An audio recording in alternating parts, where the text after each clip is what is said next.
Hey guys, welcome to BP, the Bible Perspective. As you noticed the thumbnail on the video, you saw a picture of a packed airplane.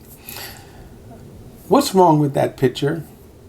No, seriously, what's wrong with that picture? And is there anything wrong with that picture?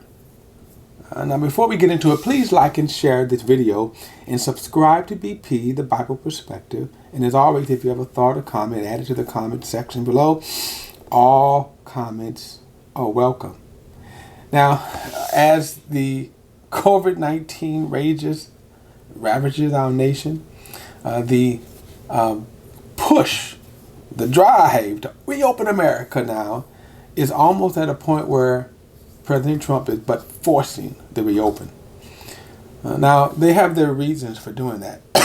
The economy is the chief reason, not the well-being of the country, not the emotional well-being of the country, not the psychological well-being of the country, but the economical survival of the nation. And as I said before, yes, the shutdown is killing our economy. But that's due to mismanagement from this administration from the beginning. All right, that ship has sailed. And so now back to the picture.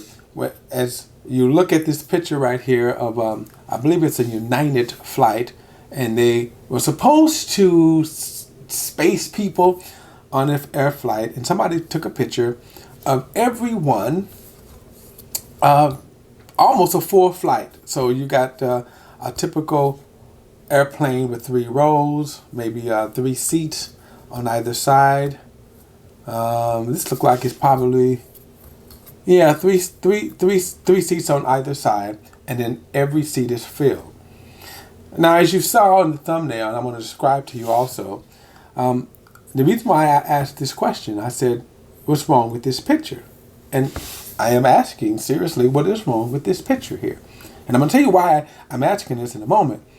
But from what I can see from the picture here, everyone has a mask on. So I'm going to ask again, what is wrong with this picture? Now, as I said, you see, the reason for the shutdown of America and in many parts of the world, but let's say particularly America, is because what? The virus got out of control. It was infecting more people than we could control, than we can get control of. So the decision was made, let's bring the country to a halt so we could try to get a grips of this pandemic. Now, as I said before, our president was grossly negligent in the beginning, as opposed to other nations who have had success in managing COVID-19. Remember the reality of COVID-19. It is a virus for which we do not have a vaccination or a cure. It attacks the respiratory systems and other systems, depending on what health issues you may have. Now, the truth is, probably the majority of people will recover if they are infected with COVID-19. As I said, if you have health issues and usually older, it's going to hit you harder. If you have less health issues and healthier, it's like a bad flu times 10. Okay? The point is, you don't even want to experience that. I know people personally who have went through their COVID-19 and they said it is hell. I've also known people who have died from COVID-19. And so I live with it every day. I work with it every day. Or I should say the threat of it. Now, here's the thing. From the beginning, let me just say this. I fought tooth and toenail with my management who tried to get me to work in around COVID-19 without providing proper PPE. And I fought and said, I will not do that. I was even threatened at one point. But that's beside the point. And I think that now, as I even that I work around it with proper information and knowledge, so far God has blessed me, and I attribute it to God, to that He's been merciful to me to protect me from COVID-19. Let me say this. I've also been careful. In other words, I didn't approach this with a cavalier attitude.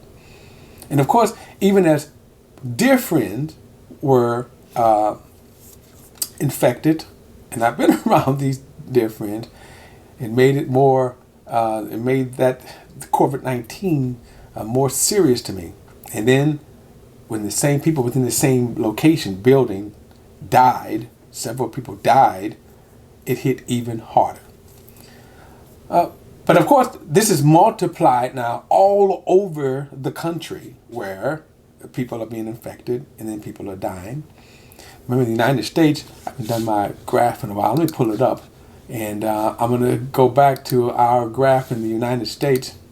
Well, let's do the world first.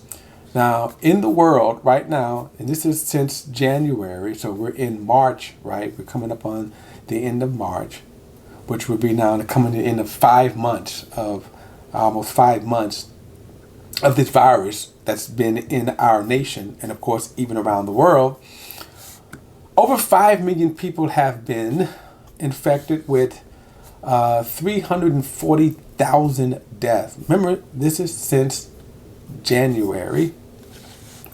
If we go to the United States, of course, where we live, we're at 1.6 million people infected. Now, this is total numbers since January, with 98,000 deaths. Let that sink in, since January. Now, that's really, again, problematic. Remember, the reality is the virus is still active with no cure or vaccination. It is a highly infectious disease that spreads at an incredibly fast rate. Now, with that, you have people now pushing to reopen America. And as I said, the reason why they're doing it is because of the economy. Millionaires want to make their millions. Their businesses, their interests is getting hit hard. And I get it, because guess what? If you're not out there working, I'm not going to get paid. A lot of people now, unemployment is at its highest with over 35 million. I think that by the time you probably see this video, it's even going to be higher. 35 million people who are out of work. So yes, the economy is getting hit hard. But now I want to get back to this picture, because the thing is, people were upset when they saw this picture. Here's my point. I think our nation probably never should have shut down. And at the very least, if you shut down, you just shut down for a couple of weeks. This is a whole nother issue in terms of the gross negligence of our leadership, our president. That's another video. But let me just say, let's look at what nations have had success. Mainly South Korea. They are really one of the models of managing C-19, and they didn't shut down. One of the things they did was they aggressively test. What does testing do? And you hear all kinds of, to me, silly arguments with people. Well, testing didn't do anything. Even the president said one time that when one of his own personal staff, the wife of his staff, Stephen Miller, confessed to go, well, she was testing for 5 days fine, and all of a sudden now she tested positive. But shows you, it kind of like insinuated that the testing doesn't do any good. No, the testing did exactly what it was supposed to have done. She tested positive for 5 days, and then on the 6th day she tested negative, and then she on the 6th day she tested positive.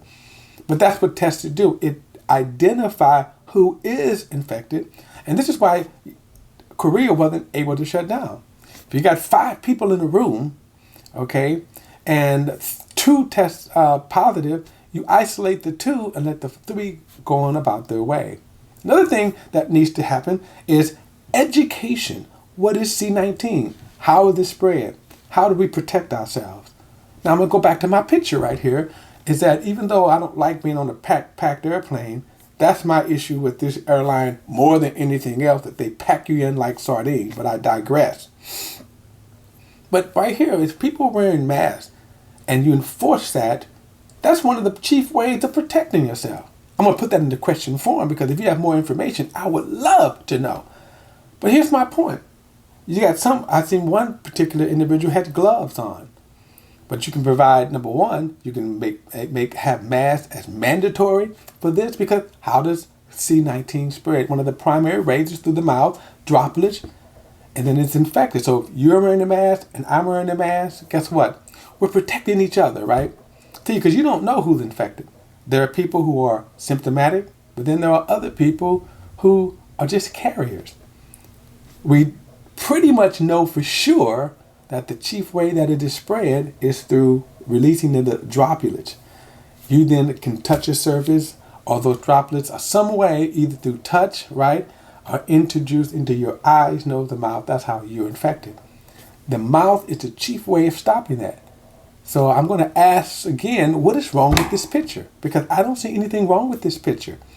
My point is, that's just why we need to be educated properly to say, if businesses is doing this until we get a vaccination and or cure, then guess what? We educate people how to manage the crisis.